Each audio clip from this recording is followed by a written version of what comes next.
Namibia is the world's third most underpopulated country. And with 1,000 miles of the famous skeleton coast between its two neighbours, Angola and South Africa, even these fish-packed surf beaches around our base, Swakopmund, rarely become crowded. For both wildlife and our target species, sharks, Namibia has simply no equal. And to start our adventure, my son Lee and I have arranged to meet up with our German guide Ottmar Liepert in the local aquarium.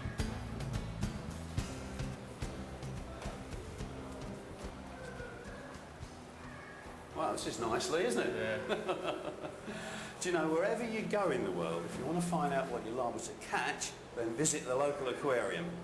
This is marvellous, Ottmar. What's the most common species we're liable to catch here? The most common species on fish is kabeljau. Kabeljau. They're those, aren't they? Yeah, yes. It looks like there's 2 or 3 different types in here as well, isn't there? Yeah, we get some from Angola. This is the black one. And then we got the silver cop from Namibia. I see we've got some stingrays in here. What sort of stingrays are they? Yeah, we got on top there, we got the blue stingray. And we can catch 3 different rays in Namibia. Mm. And the sharks we've got in here, are we liable to catch any of these? Yes, we will catch the spotted gully shark. It's a very good fighter and you get him at the rocks.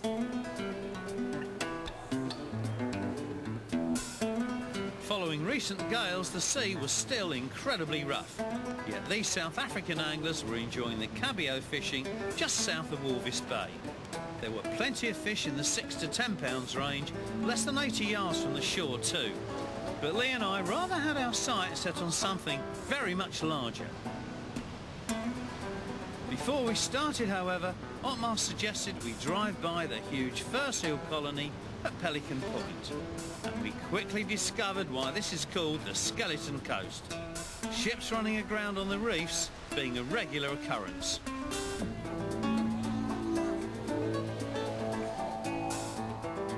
These are all Cape fur seals, and there are close on 1.5 million of them, actually outnumbering Namibia's people. They're very similar to sea lions, except that their fur is far thicker. The males can weigh anything up to 800 pounds apiece, and each services between 40 and 60 females, which produce a single pup annually.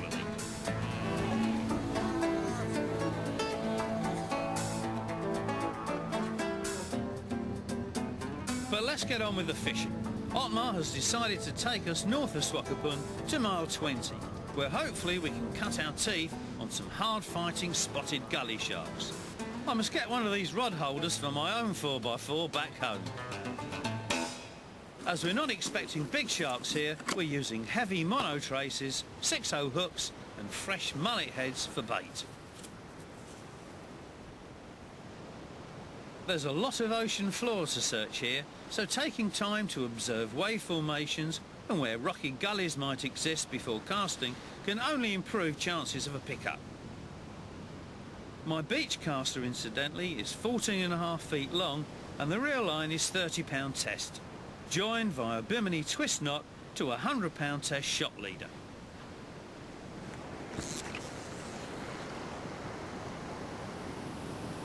Ottmar, how long do you tend to leave it in between casts when you're fishing mullet heads? It depends. If you got small fish and crabs in the water, you leave it maybe 5 minutes. If you haven't got crabs in the water and small fish, 15 minutes, 20 minutes, up to half an hour. When you take your bite out of the water and you press it like this and water is coming out. Still got blood in it, yeah? You see? Then it's 100%. But when there's no more blood coming out, you change it. Yeah. They're good baits, those, aren't they? Yeah. Hang on, my rod's coming. Well, it's lovely to be back on the beach again, Leo. Yeah, what do you think it is? Well, I don't know. I think it's probably a gully shark or a pound shark. Good bite, though. You see the way that rod went over? There's something about surf fishing, you know, the salt up your nostrils and rod tips going over. I've really got to pile the pressure on this fish because we've got a lot of kelp in between it and us. I don't think it's a monster, but You can't afford to let it get stuck in that kelp. It's going well though. That's a good bite though, wasn't it? Yeah. That was a good bite. It's coming now. Hot Mars just clearing those other rods, and then we'll see what this is. There's such a swell on at the moment. I mean, these conditions make it so hard, don't they, for fishing? But getting the bait out there, and more importantly, for keeping it out there. Oh, it's coming now. It's coming in now. It's coming. Let's walk slowly down. You've got to watch these mussel shells, Lee. Yeah, they're a bit sharp. I think they can split your foot open if you're not very careful. The traces there. Yeah, just see the rubbing leader. Now then, let's see what it is first. Caught around a lump of kelp at the moment. Oh, I can feel it grating. It's a catfish, isn't it? Is it? No, it's a shark. Quickly, get out and run to shore with it. Lovely. 3. Oh, excellent. Well, that's a nice start, isn't it? Yeah. You want to hold the rod a second? And we'll have a good look at it. Just turn this over, see whether... You can see all the kelp out there. It's tangled everything up here. Oh, Mark, do you want to give us some hand with this? Okay, just leave him. Well, that's a nice fish, isn't it? Yeah, Let's just get this. Oh, it's only just in that hook. Look at those teeth. Raspers. They're not like true canines. They've just got these sort of bands of little serrated teeth. But you wouldn't want to put your hand in there, would you, Mark? No, that can hurt you. And just like we saw it, just like we saw in the aquarium, they've got this beautiful spotted, haven't they? Lovely body. They're very much like our tote back home, aren't they? Very similar. The coloration's even nicer. What's this, about 20 pounds? It's about 10, 11 kilogram, yes. And what size do they grow to? Up to 34 kilogram, 70 pounds? 70 pounds. Oh, I bet a fish that size fights harder. Oh, it fights very good. Well, that'll do me for my first fish off the beach. Yeah.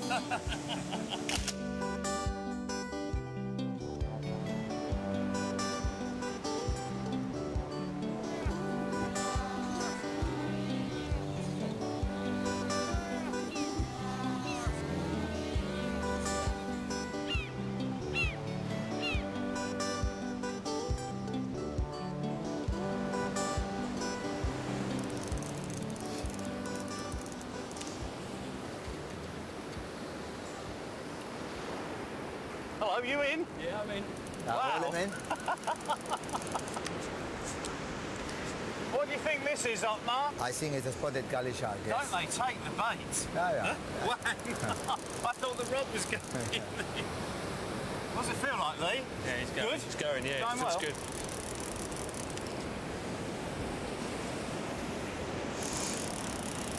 I think he's coming in.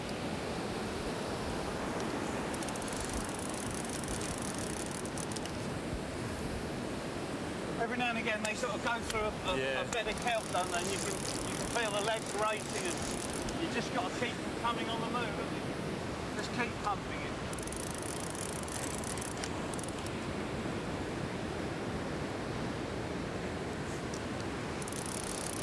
Let's walk down a bit now.